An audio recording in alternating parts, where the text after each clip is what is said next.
I'm the president and managing director of Chevrolet Europe. We actually doubled the business between 2005 and 2008 to 506,000 cars. In 2009, the industry, pulled back a great deal around the world, and certainly here in Europe as well. And we held market share. We had grown to 2.3% market share with that 506,000 cars. And we held market share at 2.3% in 2009, which we were very happy with. That was 426,000 cars, but it's in a smaller industry, obviously. And then now in 2010, we're growing market share. We're up about 0.2 of a point, so we're expecting about a 2.5% market share in an industry that's still fairly low in Western, Central, and Eastern Europe. But we expect 2011 to be pretty flat. Maybe the whole industry, 200,000 or 300,000 fluctuation around about an 18.5 million level. We're segment leader in the four-door segment. It's not a big segment of the European market in compact cars, but we've been doing well there.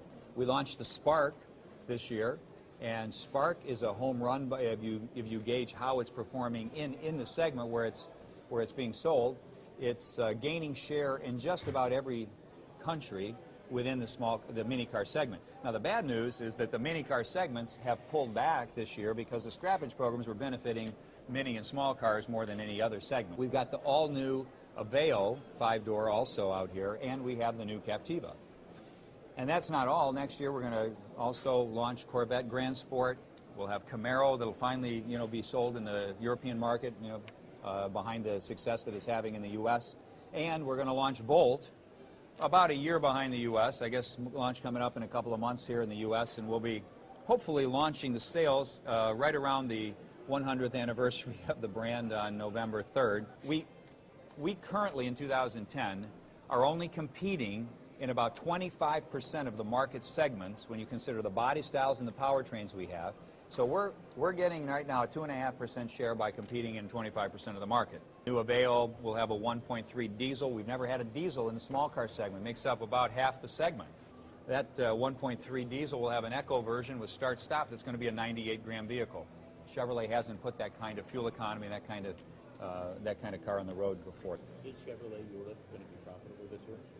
We expect to be, yeah.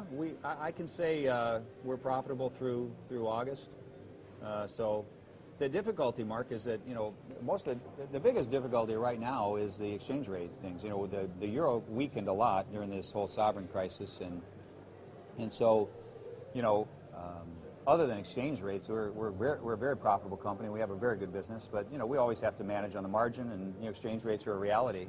Second thing, right now, you may or may not be aware, there's been a provisional approval and agreement on a free trade agreement between Korea and the EU.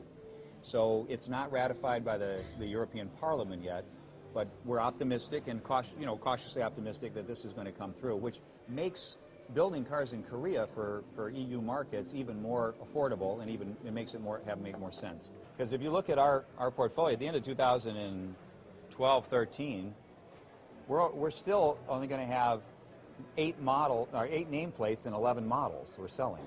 Our competitors often have 12, 13 nameplates and 15, 17, 18 models.